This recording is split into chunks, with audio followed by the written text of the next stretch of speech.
সাবিত্রা খুব ভালো মনের মানুষ, জানো একদম মানে বয়স যাই হোক বাচ্চা আছে, বাচ্চা খুব ভালো লাগে ওনাকে, খুব ভালো মনের মানুষ। জীবন বাড়ে বাড়ুক, বয়স যেন না বাড়ে। ঠিক ঠিক। Good morning. Good morning. Myself Sabit Farami, Amtala Kori area থেকে আসছি। দীর্ঘ 25 বছর ধরে কেবল ব্যবসা করছি, আর তার পাশাপাশি আমারই নিজের ছোট বোন আমাকে এই সিস্টেমে পার্টিসিপেট করিয়েছিল। তো বোনকে ধন্যবাদ জানাই যে সে আমার পিছনে 6 মাস লেগেছিল, কেন অর্থের দিক দিয়ে ভালো জায়গায় ছিলাম এবং ভালো লাইফস্টাইলে ছিলাম, কিন্তু এই বিজনেসটা করবো এরকম মানসিকতা ছিল না। তাই ইয়াসিন স্যার আর সোমা ম্যাডামকে প্রায় 6 মাস ঘুরপাক খাইয়েছিলাম, যেটা আমাদের সঙ্গে সচরাচর নতুন লোকেরা করে। ওই 6 মাস পাত্তা দেয়নি। তো একদিন ইয়াসিন স্যারকে সোমা বললো যে স্যার আমার দাদার কাছে আর আসবো না, যেভাবে আপনাকে অপমান করে, মানে এন্টারটেনমেন্ট করে কিন্তু সেভাবে কথা শোনে না, ওর মতো প্যাকেজ মারে, পাত্তা দেয় না।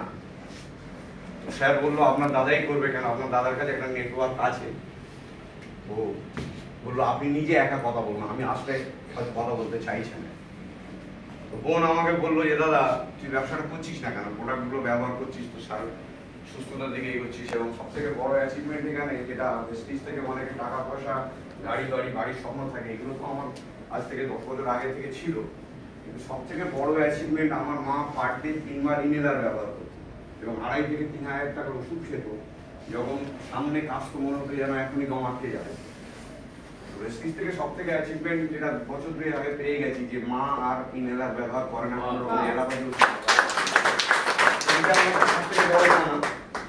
বোন আমাকে যেটা বললো যে তুই তো ভালো হচ্ছিস, মাও আস্তে আস্তে সুস্থ হচ্ছে, কিন্তু ব্যবসাটা করবি না কেন?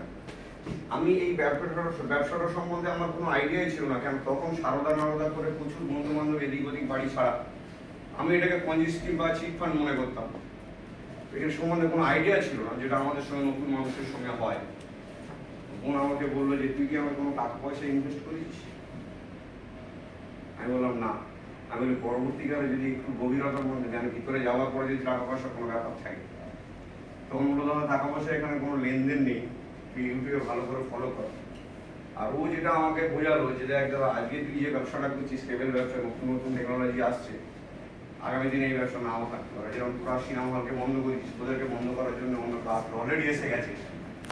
যাই হোক, ও আমাকে একটা জিনিস ভাবালো যে সারা পৃথিবীতে একজন মানুষ উপার্জন করে আর ম্যাক্সিমাম মানুষ সেই লোকটার উপর নির্ভর করে। তুই যে কেবল ব্যবসাটা করছিস, তোর অবর্তমানে তোর বাড়ির লোক করতে পারবে কি না পারবে সিওরিটি নেই, গ্যারান্টি নেই। যে লোকটা উপার্জন করে সেই লোকটাকে বাড়ি থেকে সরিয়ে দিই, যে মেন উপার্জন করছে যদি সেই লোকটাকে বাড়ি থেকে সরিয়ে দেওয়া যায়, তাহলে বাড়িটার অবস্থা কি হবে? আমি তখন বললাম দ্বিতীয় কোনো উপার্জন ব্যক্তি না থাকলে বাড়ির মেয়েদেরকেও কাজে বাড়াতে হবে। বললো দাদা আমরা এমন একটা প্ল্যাটফর্মে আছি, এখানে বিজনেস প্ল্যানে একটা এমন জিনিস আছে যেখানে আমরাই ফার্স্ট জেনারেশন, 0 থেকে শুরু করব, কিন্তু আমরা যখন চলে যাব আমাদের ইনকাম চলে যাবে। এই ব্যাপারটা মাথায় আমার ঢুকে গেল যে ভারতবর্ষে কেন তথা পৃথিবীর মধ্যে এরকম কোনো প্ল্যাটফর্ম নেই যে মানুষ চলে যাবে তার মান্থলি ইনকাম বেড়ে যাবে। ব্যাপারটা ভালো লাগলো, সেই থেকে শুরু করতে করতে প্ল্যানে যেটা ছিল, যেটা বেড়াবার প্ল্যান, যেটা ব্যক্তিগতভাবে একবার সাউথ আফ্রিকা ঘুরে এসেছিলাম, কিন্তু বিদেশে যাওয়ার খুব স্বপ্ন ছিল, হয়ে উঠছিল না। 25 বছর সেইভাবে সুযোগ পাইনি। প্ল্যানে যখন বিদেশে যাওয়ার প্ল্যান ছিল, ছোটবেলা থেকে স্কুল পালি সাইকেল নিয়ে দক্ষিণ 24 পরগনা গ্রামে ঘুরতে যেতাম। তো কিভাবে তাড়াতাড়ি বিদেশে যাবো সেই প্ল্যানটা ইয়াসিন স্যারের সঙ্গে করা হলো, এবং সেই জায়গা থেকে বিদেশ যাওয়ার সুযোগ হয়ে গেল। 2 বার ঘুরে এসেছি, থাইল্যান্ড এবং ভিয়েতনাম। স্টার মেনটেন করি, তখন ইয়াসিন স্যারকে অন্তঃস্থল থেকে ধন্যবাদ জানাই, তিনি আমার জন্য রাত দিন এক করে কিভাবে মানে কার ফান্ডটা অ্যাচিভ করা যায় সেই চেষ্টা আমাকে করিয়েছে। এবং আমি একটু লেজি মানুষ, সবাই মরি না আসলে যেটা হয়, ভালো ইনকাম থাকলে যে কমফোর্ট জোনে থাকে সেই জায়গায় থাকে, সেটা আমার মধ্যে ছিল, এখনো আছে, সেইভাবে কাজ করি না। কারণ আমার ভাগ্য ভালো যে আমার হার্ডলাইনগুলো খুব ভালো মনের মানুষ আর ভালো কাজের মানুষ, তাই এই অ্যাচিভমেন্টগুলো খুব সহজে পেয়ে যায়। আর সব থেকে বড় ম্যানেজমেন্টও খুব ভালো, কন্টিনিউয়াসলি ডবল পি দিয়ে গেছে, যেটা মনে হয় এতদিনে দেয়নি। তো সেই জন্য সেই সুযোগটাও কাজে লেগে গেল। তো যাই হোক, সবাইকে ধন্যবাদ জানাই যে আমরা একটা প্রেস্টিজ পরিবারে এমন এসেছি।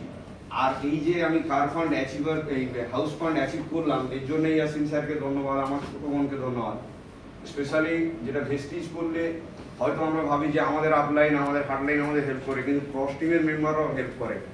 বিশেষ করে আমি ইউসিডি মেনটেন করেছি এই মাসে, মানে হাউস ফান্ডের সাথে সাথে সেটা একজন ছাড়া ইয়াসিন স্যার, সোমা ম্যাডাম এবং বিশেষ করে যে ক্রস মানে আমাদের টিমেই নেই ইয়াসিন স্যারের অন্য হ্যান্ড দীপঙ্কর মোদক স্যার, তার জন্য ধন্যবাদ জানাই। এরা প্রতিনিয়ত আমাকে বলেছে এই মাসটা ডবল ফি যে আছে এটাকে মেনটেন করতে হবে। যাই হোক, র্যাঙ্ক তো অ্যাচিভ হয়ে গেছে, কিন্তু ভারতবর্ষের মধ্যে হয়তো 1 থেকে 100-র মধ্যে ইউসিডি থাকলে আমি একটু নিচে থাকবো ইনকামের দিক দিয়ে। আশা করছি পরবর্তীকালে ইনকামের দিকে চেষ্টা করব এবং একটা ভালো জায়গা তৈরি করার চেষ্টা করবো। থ্যাংক ইউ, সবাই ভালো থাকুন।